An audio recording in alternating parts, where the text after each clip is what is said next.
جس کو اللہ زندہ رکھنا چاہے اللہ تعالیٰ کے ہاتھ میں سب کچھ. لوگ نا آئی تھنک ڈاکٹر صاحب کنکلوژنس کو جمپ کر جاتے ہیں بہت جلدی کہ ہائے مجھے یہ ہو گیا اب یہ ہو جائے گا, پھر اوور تھنکنگ. فیوچر آپ نے دیکھا ہی نہیں, آپ کو پتہ ہی نہیں آپ نے کل زندہ رہنا ہے کہ نہیں رہنا ہے. اتنی فکر اگر ہم نے آخرت کی ہوتی, اللہ تعالیٰ کو فیس کرنے کی ہوتی تو زندگی پتہ نہیں اس کا رزلٹ ہی کچھ اور ہوتا. تو آئی تھنک کنکلوژنس کو ریچ نہیں کرنا چاہیے.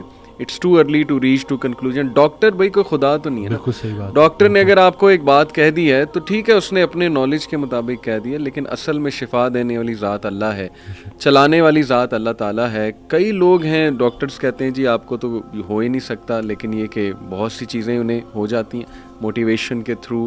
بٹ مین تھنگ از کہ کنٹرولنگ دی انگزائٹی. بالکل, کہ آپ نے نا بس راضی رہنا ہے اور اپنے آپ کو بزی رکھنا ہے اور پازیٹیو لوگوں میں بیٹھنا ہے. اچھا, دقت لوگوں کی طرف سے ہوتی ہے.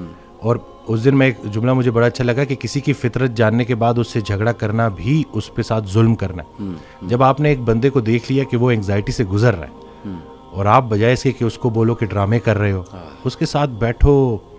وہ کسی نے اس دن حضرت سے پوچھا کہ کیا غیر مسلموں کو بھائی کہہ سکتے ہیں, تو جواب دیا کہ پہلے بھائی کو تو بھائی کہہ دو, پہلے بھائی کو تو بھائی کہہ دو جو تمہارے ساتھ ہے.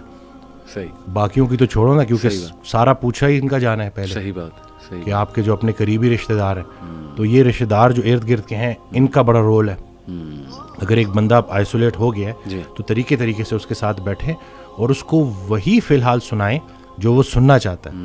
پہلے اس سے تعلق بنا لیں, پھر آہستہ آہستہ.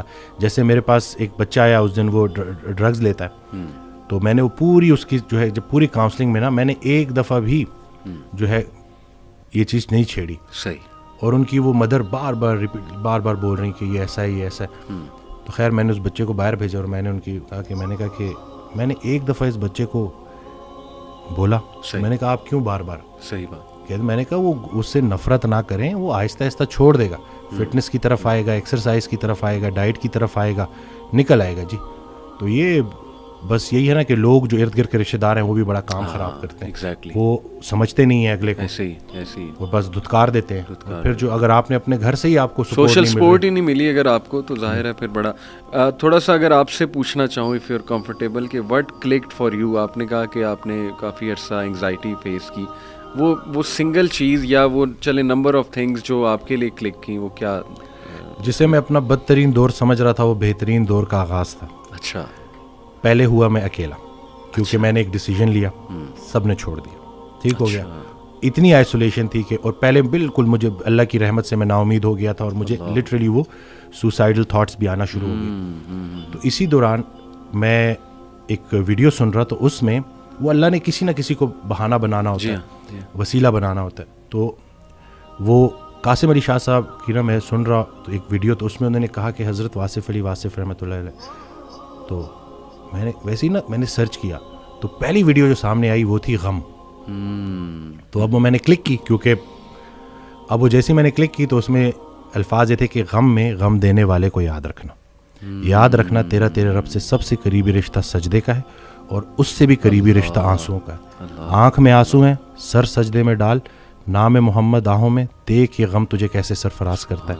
یہ وہ موتی ہیں جو تجھے تیرے مقام سے آشنا کریں گے. غم سے گھبرانا نہیں ہے, غم کو ریڈ کرنا ہے. وہ حدیث شریف نہیں سنی کہ جس باپ نے 3 بیٹیوں کو پال پوس کے بڑا کیا اور رخصت کیا, یعنی کہ رخصتی کا غم برداشت کیا, جو 3 دفعہ, کیونکہ جتنی پیاری بیٹی ہوگی اتنا بڑا غم دے کے جائے گی, تو جو 3 دفعہ اس غم سے گزار دیا گیا, اگلا مقام اس کا رسول اللہ صلی اللہ علیہ وسلم کے ساتھ ہے. تو غم تو تجھے اللہ کے قریب کرنے آئے, یہ شارٹ کورس ہے. اب میرے لیے جو میری تنہائی تھی وہ میری سب سے بڑی سپورٹ اس لیے بن گئی کہ مجھے کوئی ڈسٹریکٹ کرنے والا نہیں تھا. پھر میں نے اور سنا, پھر میں نے اور لوگوں کو سنا, پھر میں نے اسی طرح سے یوتھ کلب, اسی طرح سے طه ابن جلیل, سارا. اکثر جب وہ جو تھا جو لاسٹ جو ہمارا ہوا تھا تو اس میں نے انہی کی سنی باتیں انہی کو سنا رہا تھا. تو بس لیکن دیکھیں نا کہیں سے بھی اگر, اور ان سے بھی جب پوچھتے تھے نا جیسے کہ آپ کے لیے ہم کیا کریں, تو انہوں نے کہا کہ میرا یہ پیغام لوگوں تک پہنچاؤ کہ یہ جو ہم عمل سے خالی ہو گئے ہیں نا, وہ علم جو عمل سے خالی رہ جائے اس کا بھی پوچھا جائے گا. صحیح بات. تو کرنے والے کام ہے, کر ڈالو. ہمارا سب سے بڑی خوش فہمی ہماری یہ ہے کہ ہمارے پاس ٹائم ہے. ہم انفارچونیٹلی آخری سانس کو موت سمجھتے ہیں. بچپن مر گیا, جوانی مر گئی. جوانی تو ہاتھوں سے ایسے نکل جاتی ہے جیسے مہندی کا رنگ, ٹھیک ہے. اور پھر جب آپ کو پتہ چلتا ہے تو آپ اس بڑھاپے میں ہو, اور اب آپ جب ماضی میں دیکھ رہے ہوتے ہو کہ کہیں میں اب کیا لے کے جا رہا ہوں اللہ کے پاس, تو یہی ہے کہ یہی وقت ہے.